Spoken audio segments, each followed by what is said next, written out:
If you think Tradestation and Webull are basically the same, you're dead wrong. One gives you pro-level control, and the other hidden restrictions and things that can quietly wreck your trades. I used both hands-on, and what I found will make you rethink everything. Let's take a look. So, I started my research the way most traders don't, by digging deep into the reviews. Not the flashy testimonials or company claims. The real stuff, the user reviews, and that's what you'll need if you want the truth about Tradestation or Webull, so that's where it starts. Now, personally, whenever I'm checking out a platform, I make a point to look at the one-star reviews, like the lower ones, because it's where the skeletons usually live, right? And sure enough, when I checked out Webull reviews, I found this one from a Webull user. He said that he invested a decent chunk of money, made a solid return, and when he tried to withdraw his money, Webull asked him to pay taxes before releasing the funds. Then, even after paying, they told him he had to make a deposit to unflag his account for money laundering. I mean, what? He straight up said he thinks it's a scam and planned to hire a recovery company. Now, I'll be real, that's more than a bad experience. That's someone potentially getting blocked from their own money. And it's not an isolated case.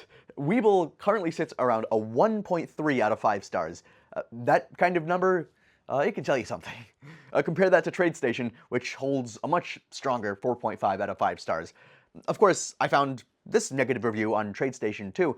One trader who needed his money ASAP said he couldn't withdraw his money and they hadn't given him a reason for that. He further described it as a stressful situation. And this one's concerning. I won't sugarcoat it, though I don't know the full story. And it's a little bit different. It's such a situation could be a documentation issue, maybe an account mismatch, maybe he didn't give them all the information they needed, something procedural maybe. If you ever face such a situation, skip the in-app chat and email them instead. But in my experience, their email team responds faster. But honestly, you probably won't need it. When I checked hundreds of reviews, nearly all of them praised how reliable this platform is. That's how rare issues like this are with them. One trader said the platform is extremely flexible, trades are fast, and never feel suspicious, and that he genuinely feels Tradestation wants its users to win. Another trader described it as just the way it is, secure and flexible. He also praised the seamless integration with tools like TradingView, which he said give him a serious edge. So between the two, Webull's horror stories come off as trust-breaking, and Tradestation's annoying at worst, but mostly very rare and backed by overwhelming positive feedback. Now, here's where things get interesting.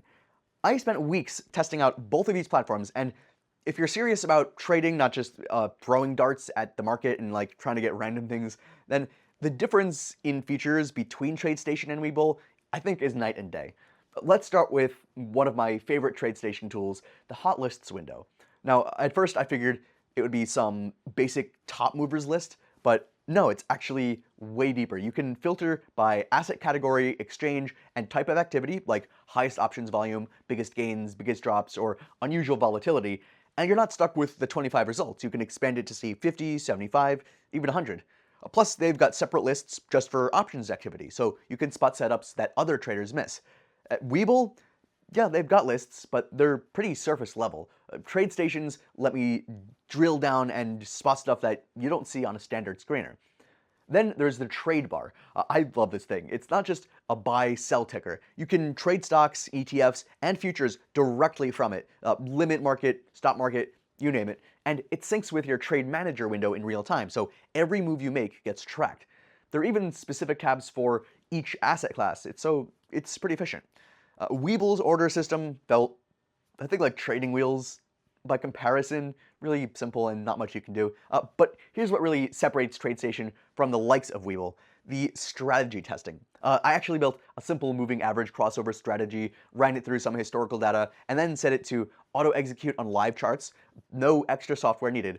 Tradestation let me see every entry and exit point on the chart with visual markers. I could analyze the win rate, the drawdown, total return, everything. It helped me understand why my strategy worked or didn't work. Another interesting feature of Tradestation that I can't afford not to mention is the walk forward optimizer. So if you've never used walk forward testing before, you're in for a treat. It's like future-proofing your strategy. Tradestation actually helps you fine-tune your parameters, test them on out-of-sample data, and make sure that you're not curve-fitting. It's an advanced feature, and that's the point. Webull doesn't have anything close. Then there's the matrix window. This was a game changer too for me. It gives you a vertical price ladder view with live market depth, trade volume, and one-click order placement. If you've ever traded futures or want a book map style tool with built-in speed, this is it. Webull doesn't offer that, and frankly, that's a big deal for active traders. And beyond that, TradeStation just has more indicators, like 294 versus Webull's 52, more drawing tools, and way more customizable watch lists fields. Now, to be clear, Webull isn't completely bare bones, especially if you're just starting out, but if you've ever felt like your trading tools are just holding you back, this is where TradeStation pulls ahead. And don't get me started on margin. One Webull user actually mentioned how the platform's overly strict margin rules and lack of fractional shares on desktop made it a headache to scale up efficiently. He highlighted that their strict margin requirements set him at a disadvantage to other Webull competitors. And that's one of the things that pushed me toward TradeStation for good. Now, is TradeStation perfect? No, I've run into a few hiccups. The platform can feel pretty overwhelming at first. When I first logged in, the sheer number of windows, tools, and options kind of made my head spin. It's like stepping into the cockpit of a fighter jet. But that's the price of power. Once you get the hang of it, and it doesn't take too long, it starts to click, and then you wonder how you ever used anything else. So yeah, it's not plug and play, but it wasn't designed to be. For traders who actually care about the tools under the hood, TradeStation is a no-brainer. That slight learning curve is totally worth it. And when it comes to fees, both Webull and TradeStation offer commission-free stock and ETF trading, but once you get into options, futures, and advanced tools, the differences start to show. TradeStation offers tiered pricing depending on how you trade, and while it might not be the cheapest platform for casual investors, for active traders, the cost structure can actually work in your favor. Plus, they offer rebates for adding liquidity, which is a game changer if you're trading size. Check the link in the description of this video to see TradeStation's latest pricing plan, offers, and any promos they have. We keep the link in the description updated with any current promos or offers, sometimes including deals that aren't advertised directly on their site. If you're a casual investor, Webull might still check the right boxes for you, but if you're looking for tools that actually help you compete, live data, strategy testing, better fills, TradeStation is on a different level. Check the link in the description of this video to get started with our special discount and coupon.